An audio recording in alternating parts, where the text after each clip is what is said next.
Everybody is dealing with something. And that's really why I want to share these stories, because the more stories we tell, the more people can relate to them, and hopefully we can help, get through their own struggle. Yeah, no, it's super simple to do a podcast. You basically just need a couple of microphones and sit down and talk for a little while. We don't really grow when things are going great. We're constantly publishing new content. Be sure to like, subscribe, and ring that notification bell. All right, you guys, welcome to the Tattoos in My Soul podcast. Today I have Libby Wilson with me, joining me. I'm very excited to have you on. Thanks for coming out on Thanks this for having me. Glad rainy, to be here. cold day. Yes. You're local, so you get to enjoy the lovely Ohio winter weather. Yes. Right? Yes. Yeah. So we've been talking about doing this podcast for a minute, and I'm glad that we're finally getting it done today, because I think you have so much to offer as it relates to the arena of health and wellness. We're kind of in the same niche, you could say. In fact, that's kind of how we met. I wanted to tell that story really quickly before we got too deep into what we're going to talk about today, because it's kind of a funny story. So was it like 2 years ago? Something I think like that, probably. yeah. We were in a local restaurant here in Springfield. Lindsay and I were sitting in a booth, and you and your husband, Andy, were sitting across the aisleway. And we I remember kept looking over at you, and I'm like, I feel like I should know her. Yep. She looks familiar. And you were having the same thought. Exactly. We kept just looking at each other all throughout the lunch, smile or whatever. And I got up and left, and I remember telling Lindsay, I just feel like I should know them. Why don't I know who they are? Right. And then, like I said, you had the same feeling. And so you sent me a message on Facebook and was like, hey, I'm Libby. I just wanted to say hi. And I was like, I'm so glad you did, because I had known you through mutual friends. Same. And it was really funny because good friend Alexis Foreman kept saying, you really need to meet Libby. Yes. She is you guys are so much, have so much in common, blah, blah, blah. And so I guess we were meant to meet or whatever. Absolutely. Your name had come up several times. Do you know Molly Duncan? Do you know? And I was like, gosh, I know that name, but I don't know who she is. Yeah. And, so that had happened multiple times. And then when we saw each other, I think it was when you guys were leaving, Andy said, I think that's Molly and Lindsay Duncan. Yeah. And I'm like, oh, I thought, you know what? I'm just going to make this happen and reach out. And I'm so glad that I did. When you live in a small town, Yes. you hear people's names, but you don't always place it. Right. So we had coffee. Yes. A couple of weeks later, it was Lindsay, me, and you, and we talked for 2.5 hours. Oh my gosh, I know. Everything related to health. Yes. So give our listeners kind of your background, what you do, and what you focus on and everything, if you will. Absolutely. Yeah. Well, thanks so much for having me, Molly. It's just been great to get to know you and Lindsay, and just great to have a chance to sit down and talk to you today. So I am a doctor. I was a family medicine doctor for 15 years here in Springfield. And there was a lot I loved about being a doctor. A conventional doctor, but there were some things that I didn't necessarily love either. And it's one of those things, it's a big commitment to go through all that training. It took me 11 years to go through all the training and to get that job, and then to be like, oh, this isn't what I thought it was going to be.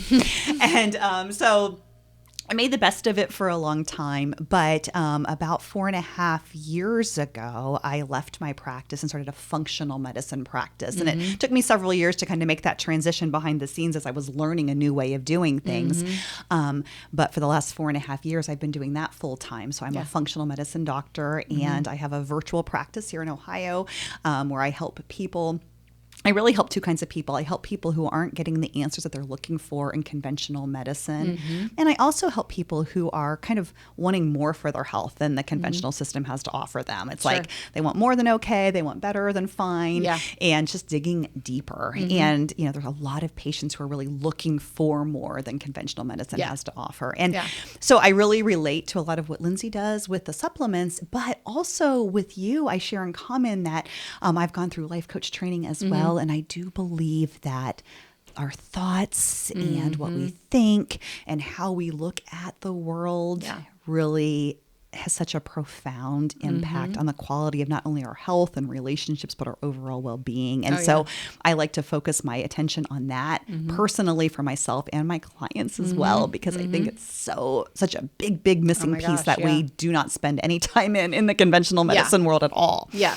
For sure. Yeah, you don't usually have, I guess I'm trying to say it's rare for your doctor, your MD doctor, if you go in and you say, hey, I'm feeling awful, I'm feeling this, whatever, it's very rare for them to say, well, where are your thoughts? Right. Like, how's your mindset? Right. They just don't really hit on that. And I couldn't agree with you more. I feel like it's so fundamental, like that thought piece. It's so fundamental. And I think sometimes, even if it's just a fast-paced environment, and so the whole model is get in the room, get out of the room as fast as possible. And the fastest way to do that is not to ask deep, open-ended questions, but to get out your prescription pad and write the scripts. Sure. And not that there's there is definitely a place for that. Right. And I do have the utmost respect for the doctors that are doing that, because it is very necessary. Agreed. But, it just, from day one, felt out of alignment with who I felt like I was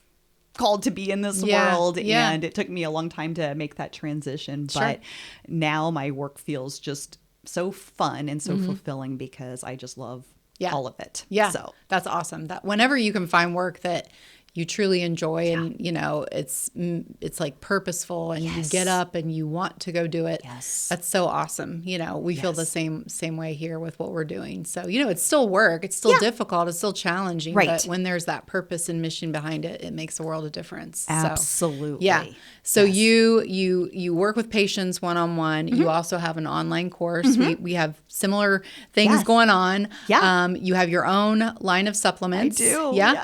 And you've also authored a book. So, you might want to do a little bit more. I don't know. Yeah. Right? Oh my gosh. Yeah. So when are you going to actually, do something? I know. You probably Slacker. should. Yeah, really. No, this is, all joking aside, this is a great book. Yeah. Thank you. Lindsay and I both totally endorse this book, The Path of Intention, 5 Habits to Optimize Your Health and Create a Life You Love. And if I was going to sum this book up, I would kind of say it's like a Bible for strategic, healthy living. It's it's a very easy, quick read.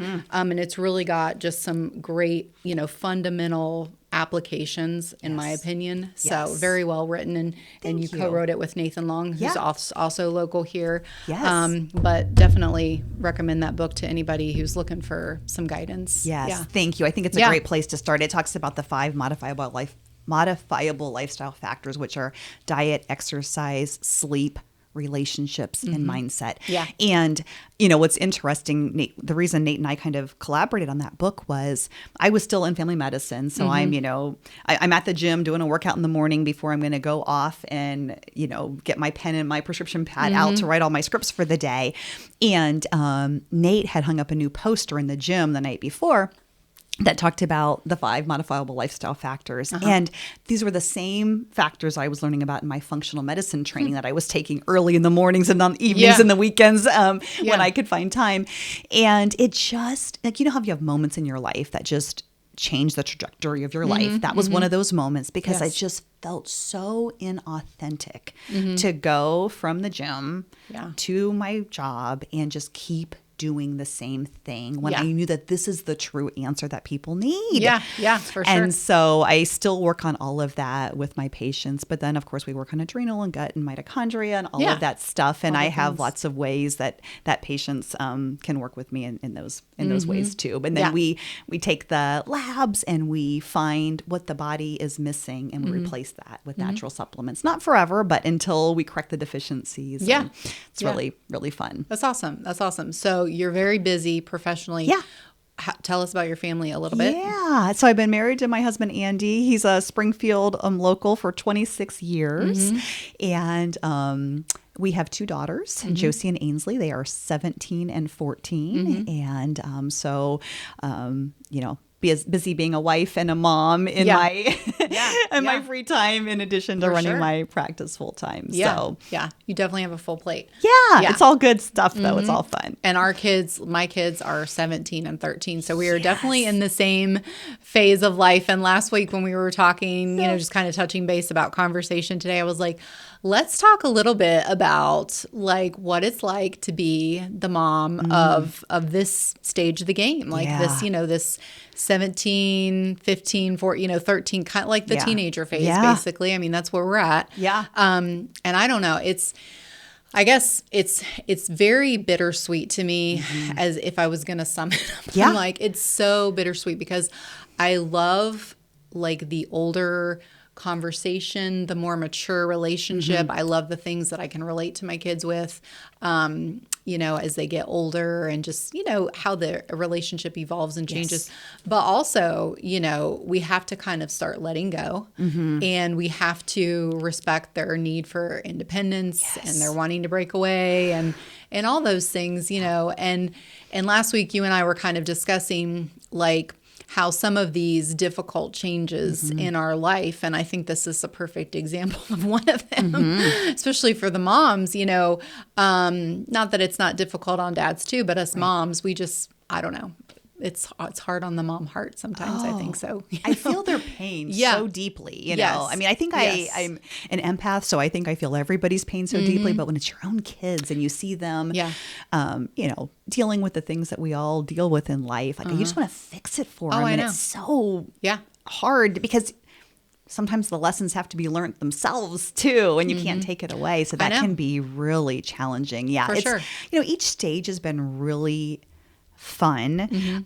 But man, I get a little nostalgic because I get this little email every day from my OneDrive where my photos are stored and my memories for the day, and I'm constantly seeing these pictures from when they were so little, and I screenshot them and send them to them, and they roll their eyes or like, whatever, Mom. Yep, it sounds like about right. Yes, I do the exact same thing with my boys. Yes, because I feel like it went so fast. It did, yeah. And I feel like I was so maybe distracted during some of that I maybe just didn't fully embrace it as much as I wish I had. And of course I try to do that now. And like this stage is super duper fun too. But yeah, it is hard to, I mean, my oldest one, we're having to back off. I mean, she's going to be going to college next year and making decisions on her own. And so while we were very kind of controlling and trying to steer her ship in a specific direction, we're now starting to back off a little bit and trust that we've instilled these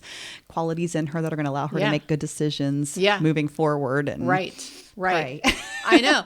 Well, and it kind of leads to what you and I were discussing, because we said, personally, if we were talking about our own personal journey, you and I were agreeing that a lot of the most difficult things that you go through, or these challenging times where you kind of question, where you're at or what path you're taking, can ultimately be the thing that leads you to the next chapter. They can be a catalyst. They can be a really good thing. I think if I was going to sum up my overall theme that I talk about the most with Tattoos in My Soul, it would be that, how these difficult things can be, with the right mindset, with the right perspective, with the right, coping mechanisms and the ability to kind of navigate, they can end up being, your greatest strength. They can end up being something that leads you to something really, really beneficial.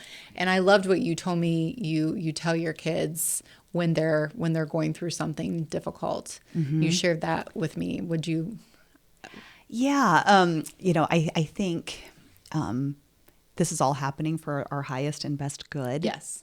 Which I like that, because most people say, oh, everything happens for a reason. But I like the way that you put a spin on that. Yeah. And it's hard to see it in the moment, right? I mean, when you're going through something difficult, you think, how could this possibly be for my highest and best good? Yeah. But oftentimes, fast forward a week, a month, 6 months, a year, maybe not even in this lifetime will we see the benefit of it. Yeah. But there have been so many things in my life that I look at later. And I think the story I was sharing with you when we were talking, Molly, was about my daughter, Josie, that's a senior now. When she was a freshman, we saw some changes in her behavior, and she was, just hanging out with some different friends, and just, we just had some concerns. Sure.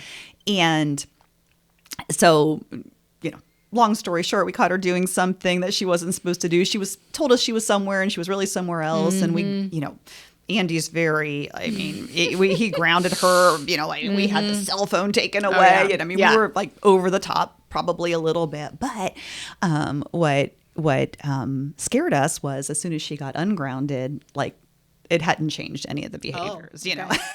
So it was like right back at it, and we were really fearful of what was going to happen. I mean, you're young and you just think you know it all. I mean, I did at that age too. Yeah. And so we made a decision to move her to a different school, and it was a really hard time. She did not want to move to a different school. Wow, yeah. And she was not really liking us very well at this stage in her life at all. Yeah. But we did it because we thought it was the right thing to do. And I remember someone asking me recently, and another mom had reached out to me having kind of a similar struggle. And she said, how did you navigate worrying about like what everybody was thinking as you were? And I said, to be honest, I really didn't even think of that. We were in such kind of crisis mode that we didn't, this would be normally something I would think about, but I wasn't. I was just like, you know what? Sure. All of our focus was on what is going to be the best possible situation for her. Yeah. And so we moved her to another school, and she has thrived there. That's awesome. And I think, I think we could have gotten her back on a good path, keeping her at the other school, because I'm usually not a big fan of I'm usually a fan of let's confront the problem at hand. Yeah. Let's not just run away from it and change the environment. But in this situation, it was the right decision to make. And I think we could have gone to an okay path there, but it's turned into a really great path for her with this move. Now, our other daughter still goes to that school, and because she's doing amazing, you know? And so I think each kid can be very, very different. But I would agree, my husband would agree, and our daughter would agree that this crisis led her to this next chapter of her life, which has just been such an amazing fit for her. Yeah. I'm sitting here wondering how as a mom, because we want to feel close to our kids and we want our kids to respond well to us, and we don't like that distance or tension or separation or whatever. And you said she did not want to go to the school, so was there a lot of pushback on her end from I'm assuming? So how did you guys deal with her maybe A, not liking the decision, B, not really liking you guys for a while for making her do that? How do you navigate through that and just kind of say, you know what, this is what I feel like needs to happen, Yeah. Luckily, it was a pretty short period where that kickback was happening. Yeah. But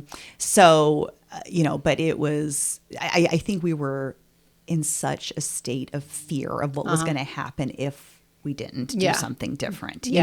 Our oldest daughter, I'm a firstborn, my husband's a firstborn, she's a firstborn, and we're all three very kind of intense. We don't do anything halfway, you know, and she's very much like that too. And so, we saw these minor little transgressions being the potential for something major, and we were both very, very fearful. So I think that fear of what was going to happen if not. And what's interesting, we had a big conversation with our younger daughter this summer because she started 9th grade this year. And so we wanted to consider moving her to this school that Josie is now at, and she didn't want to go. Yeah. And everybody I asked said, you know what? She'll get over it. Just send her. That's what everybody told me to do. And there was just something in my gut that just did not feel right about doing that, because she's a different kid. Yeah. She is doing extremely well. Extremely well. And I just felt like ripping her out of, her environment and shifting to another environment may not be the best decision for her. Plus, I realized that they each have their own identity, you know, and I think sometimes when you go to school with your sibling, you get known as sister of or the brother of somebody. Yeah. And I think maybe she's liking establishing her own identity. And so I lost sleep about this a lot because she didn't want to go, but we were thinking about forcing her. And so that time it was different. I decided to not push it and to let her make the decision. But in this other situation, we did force ourselves to go through the discomfort because we felt so strongly that it could be potentially disastrous if we didn't, if that makes sense. Right. It sounds like you listened to your gut, like in both situations. Oh my gosh, Molly, I have learned to listen to my gut. I mean, I think your gut instinct, and it's maybe more so for some people than others, but it is your intuition. It is God talking to you. Yeah. And I used to talk myself out of it all the time. But if you think about it, think of all the input that we have coming into us all day long. You know, a small percentage of that is our conscious input. Correct. So much of it is the subconscious. Oh, yeah, for sure. And that's what leads to the gut instinct. And so our brain, the 5% that we're seeing, overrides the 95% that is all of the other factors. Yes. And so the more I learn to listen to my gut, the more I think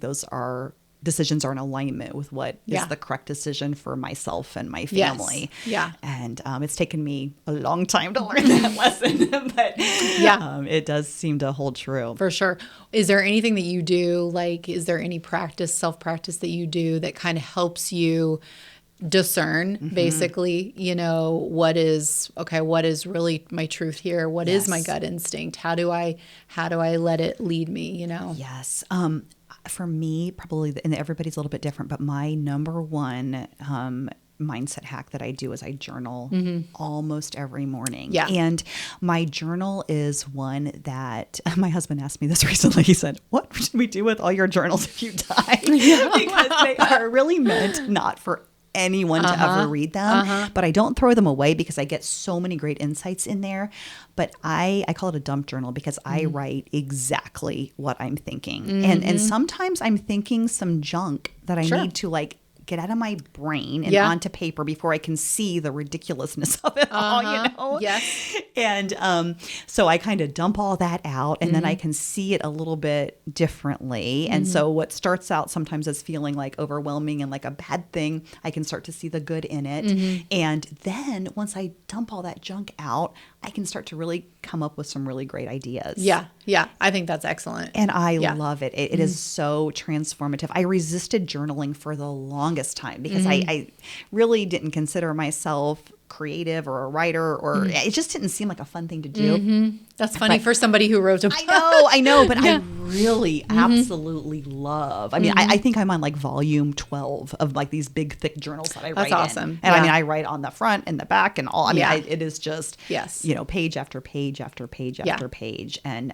it is really the one thing that helps me gain clarity on almost every situation. And then the other thing I think I'll add to that is pausing sometimes. Like I tend to be a very action-oriented person. Like I have an idea and I want to act on it. I just had a great idea, I thought, this weekend on a small change I wanted to make in my business. And I almost acted on it immediately. And I thought, Libby, let's just give it. It's not an urgent thing. Let's just give it a few days, a week. It might, you know, I always want everything to happen like immediately, if not faster. And sometimes I think the pause can create some clarity as well. I think that's excellent advice. I think we put pressure on ourselves to have an answer right now, you know, right here. And we almost, I mean, I know personally, like I feel like sometimes mom, wife, professionally, whatever, like if I don't have the answer, well, then I must not look prepared or I must be less than or whatever. But I think there's such wisdom in what you're saying, because a lot of the times when we give that immediate answer, it's typically can often be emotionally based. Absolutely. And anytime we're letting the emotions lead us, you know, a lot of the times we end up kind of regretting which way we went. And when you take pause like that, it does allow you to kind of sit back and say, okay, what, you know, you can process. Yes. You can process the situation. You can process whatever you're trying to work your way through. So I think that's really good advice for sure. I sometimes find myself saying yes to things that I then later resent doing. Yeah. And so I'm not perfect at this, but sometimes, I'll get an invitation for something and it's a definite yes. I mean, you're just like excited about it and you definitely want to do it. Sure. And so those are just immediate.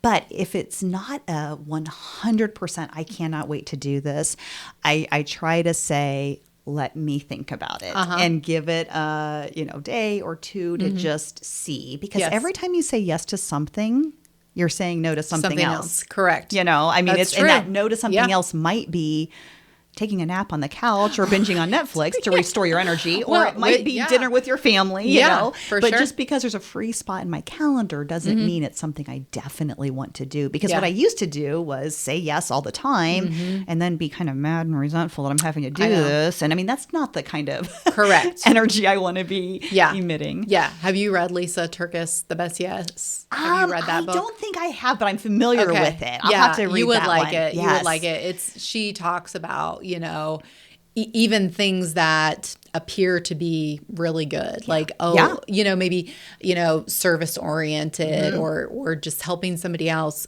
or helping someone out. If you're not able to give your best yes. So like basically what you're saying, like I'm not able to show up and 100% be present and come with a good attitude and, all these things, then it really shouldn't be something that you say yes to. Because I think in our world that has so many demands. And I mean, I coach people all the time. And one of the main things that they're trying to work on is better time management and how to have like more freedom in their calendar. Yes. And it's because they overcommit. Yes. And they can't say no, to people. But we feel guilty if we say no. So it's like this constant toggle in our minds. I just heard this. You know how you hear something and then you like keep hearing it again and again and again? You're like, I think I'm supposed to hear this. Yes. I heard this twice in the last 48 hours, the term JOMO. So there's FOMO, which is the fear of missing out. Yeah. JOMO is the joy of missing out. Oh, that's hilarious. Okay, I thought this is great. See, I experienced JOMO though. I didn't know that because I have found the older I get, the more I love just to be at home and just to be quiet. Yes. And I mean, I truly relish that time. I do too. And I've also figured out for my mindset and my self-care, I really need that time. Yes. If I go too much, I'm, having to be at social events too much or working too, whatever. I find myself my inner energy just dries up. And I know that I need just some quiet alone time at home and it kind of just rejuvenates me. Are you an introvert or an extrovert? So I would definitely say I'm an introvert. Yeah, me too, actually. I can be extroverted around, people that I know, and I can definitely be extroverted in certain situations. I love to meet new people, love to be around people, but naturally I'm an introvert. Yeah, for sure. me too. Yeah. And I would guess you're an extrovert, and probably a lot of people guess that I'm an extrovert too, because I think I can be in that. I like people. I like to be around people, but my husband is an extreme extrovert. So he loves people. And I mean, I love people too. I don't mean that. But he gets energized by being with people. Yes. And I enjoy being with people, but then I energize myself 100% with some alone time. Yep. And you gotta, it's like plugging back into the wall. You got to plug into the alone time. Yeah. We were just talking about this recently because I have learned to, in managing my calendar, if I have a big speaking engagement, for instance, I enjoy doing that. I welcome those opportunities, but it does drain me. And so I oftentimes will plan a pretty relaxing day the next day and not put a lot on my calendar just to allow myself the space to recuperate from it.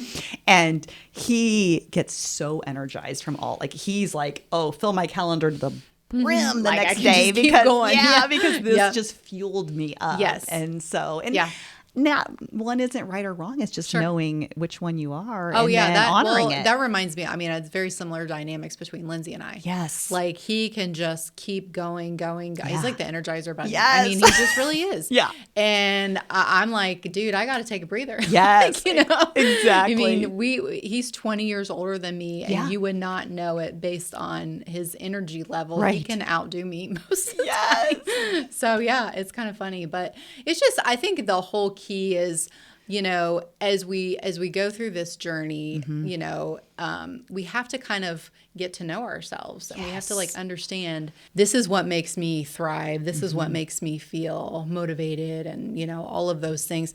And then this is where I need to pull back, and I need to plug in a little bit. And I don't think we need to feel bad about it. I think so many people feel guilty if they take time to take care of themselves. But this is really what we try and talk to people about all of the time, is that self-care piece. Absolutely. Molly, for years, I didn't really know who I was. Mm-hmm.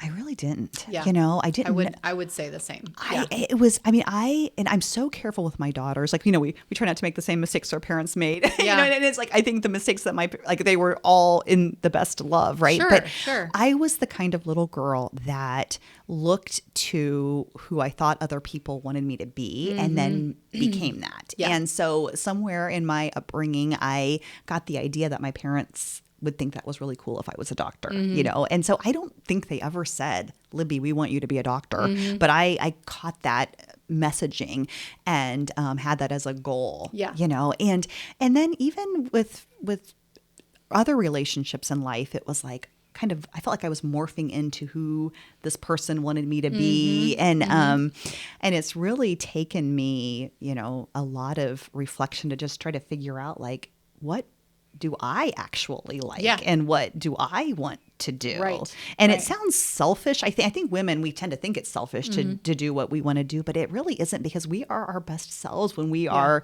thriving. And when we are our best selves, then we're the best spouse and we're the best mother and the best, professional that we can possibly be. And I love to try to model that to people, that it's okay to take time for yourself. We don't have to be on this roller coaster of never restoring our energy. And for sure. But the world tells us that. It's hard to escape that messaging. It does. Don't you think that it's often these difficult things that come along in life, like these challenges, that sometimes show us or help us discover who we truly are? Yeah. We don't really grow. Yeah. When things are going great, it's we're not. That's true. I mean, unfortunately, that's true. Yes, I love when things are going great, yeah. But the things that challenge us and stretch us are where we, learn to overcome that obstacle, and we learn who we are in the process. For sure.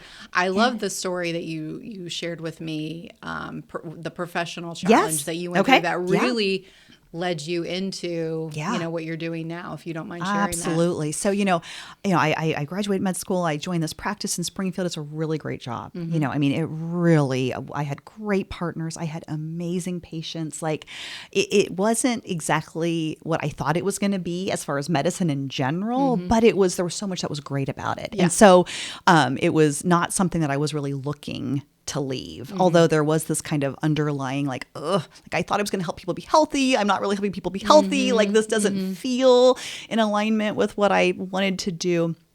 But it was too good to just leave. And you had worked so long to get there. Yeah, exactly. So I was just doing it.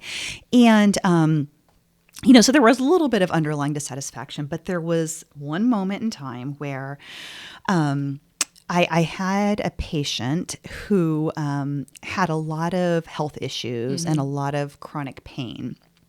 And she had come to me on some narcotics. And that's not exactly what I like to prescribe, but she was on this stable dose and so I continued it for her. And she'd come in every month for her visit because she was on Coumadin, so she had to have her blood checked for her blood thinner medication, and I'd write her the prescription. And I think she took one pill 3 times per day, so it would be 90 pills. And we were, I'm very type A, so dot my I's, cross my T. And if it's, 31 days in the month, you get it a day early. And if it's 28 days in the month, you get it, like you really are calculating all of this. And you need to be on top of this. So anyways, it became a recommendation. It had always been kind of a recommendation that you do some periodic drug testing on these patients. But it was rather hard to implement because the insurance wouldn't pay for it, and then they'd get stuck with this bill. And so it wasn't an easy test to do. Okay. And I remember a drug rep that had come into our office. She switched companies, and now she was working with this company where they offered this drug testing that the insurance was going to pay for. And it was now really strongly recommended that all doctors do a drug test on any patient on any controlled substance on a yearly basis.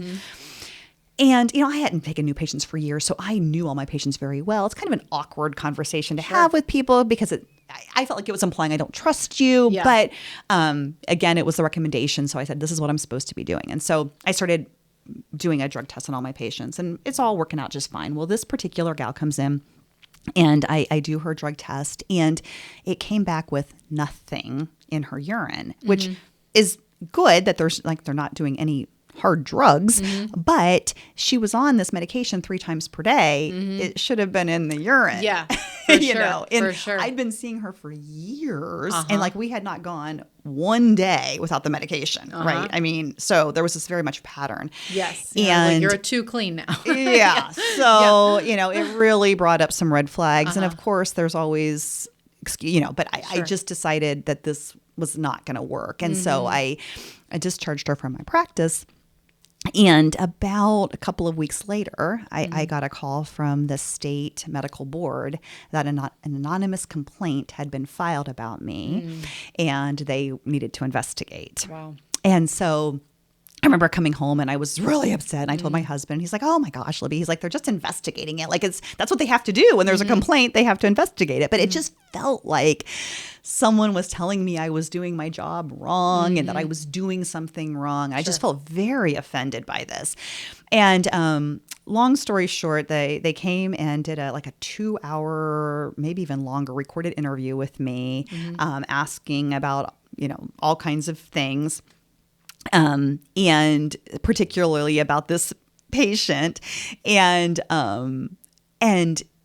I was cleared. They found that I did nothing wrong, but it took over a year to get the actual letter in the mail saying you didn't do anything wrong. And I I remember telling them, I said, look, she's abusing the medication. And I can see from these reports that we run that she's going to the doctor right down the street and and they said, we don't care about that. We're just here to make sure you're not doing anything wrong. And I think that was the moment. It was a terrible year. I mean, I really felt very attacked. And, but I think that was one of those moments in time where I decided maybe this isn't what I want to do anymore. And I think had it not happened, I might still be doing that particular job. And so it was a very rough year to go through. I felt very frustrated and hurt by the whole situation. But I look at it now with gratitude. Wow. With gratitude. Yeah, that's interesting. Because it was the stimulus that allowed me to make the change. And, there's a book by Ryan Holiday. I don't know if you've ever read. He's a Stoic philosopher, but it's called The Obstacle is the Way. Okay.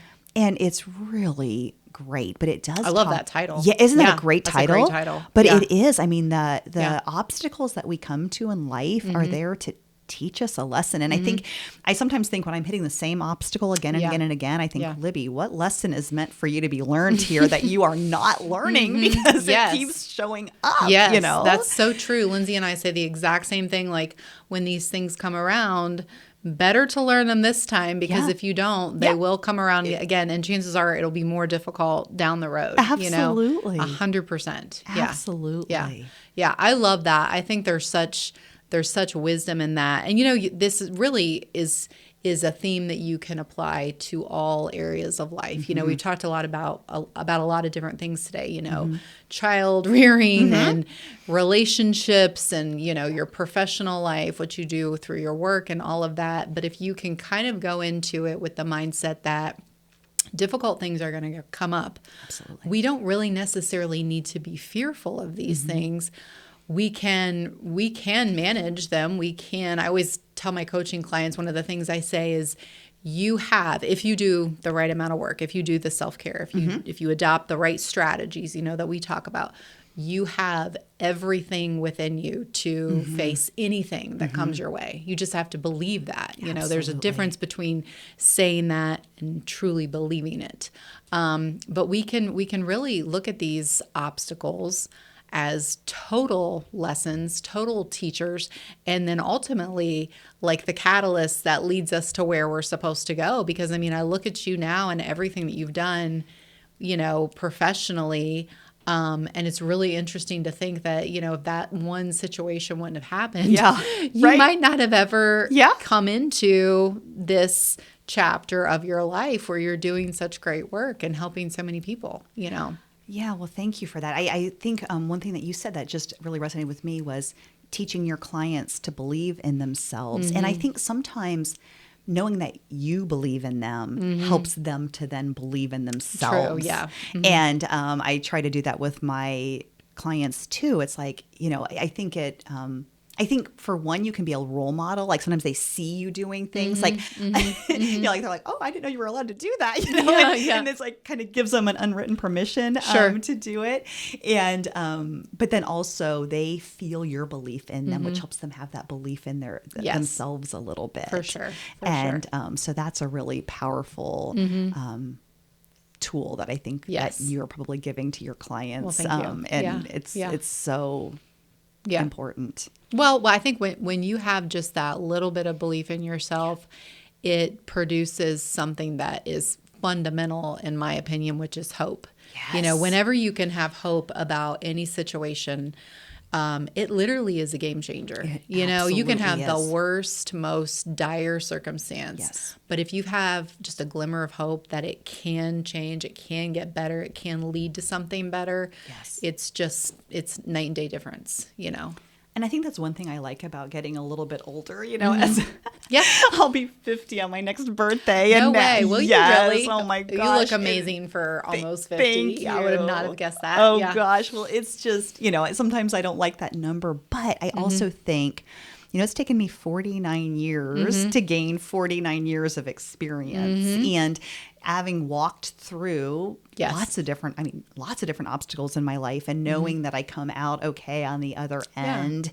And it just makes you more willing to, embrace what's in front of you and to not be afraid. Because let's face it, life is full of discomfort. Yes. That's why I don't watch the news. It's just, it's terrifying. It is. And it's very easy to live a fear-based, worry-based, worry is like a pandemic, Absolutely.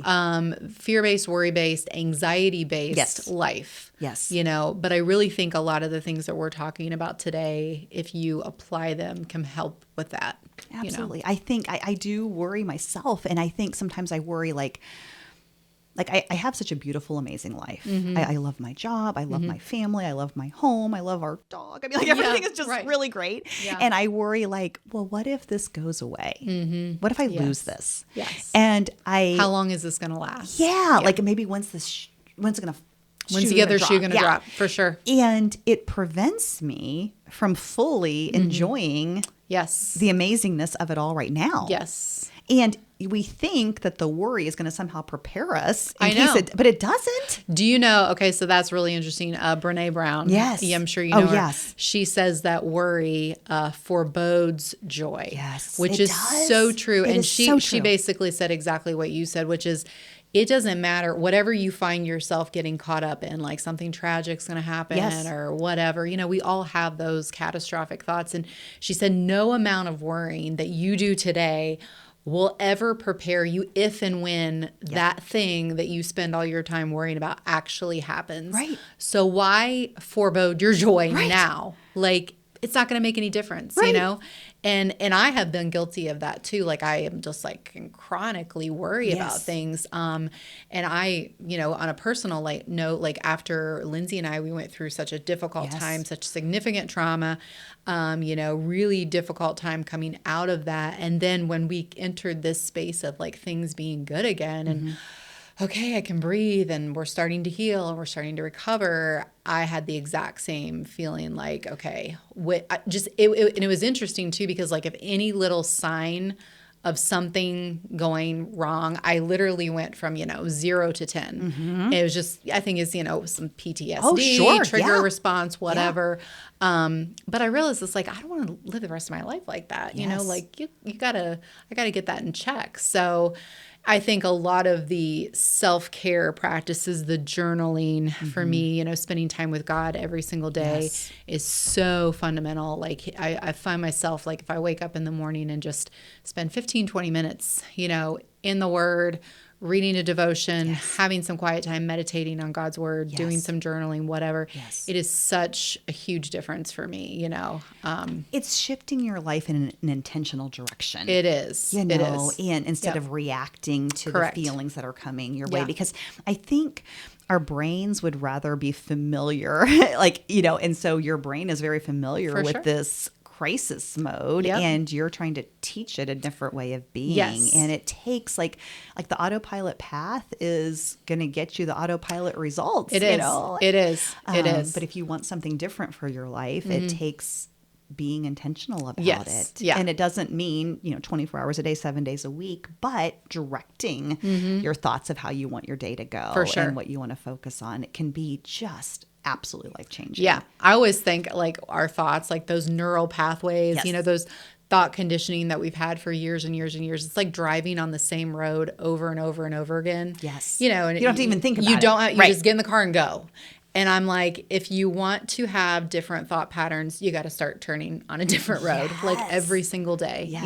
You have to make the intention but when we drive somewhere new, we have to be intentional. We have to pay attention to where we're going. We have to catch ourselves if we start going the other way. Right. So it's the same thing with our thoughts. It's all about mind discipline. I think that's what it really boils down to. I noticed this recently. I spend time every morning, kind of getting myself in this right frame of mind, and I always feel amazing in the morning. And it's just, I do have too. Great mornings. Morning is my best time. I could do everything in the morning. I know. It is by far my best time. Yeah. And then sometimes as the day goes on, I revert back to my old patterns. And I thought of it kind of like breathing. So if I was going to sit here and think about breathing, like I want to breathe through my nose and I want to do a deep belly breath. And as I'm focused on that, I'm doing it. But then when I quit focusing on it, I'm back to breathing however I breathe, shallow and through my mouth and all of that.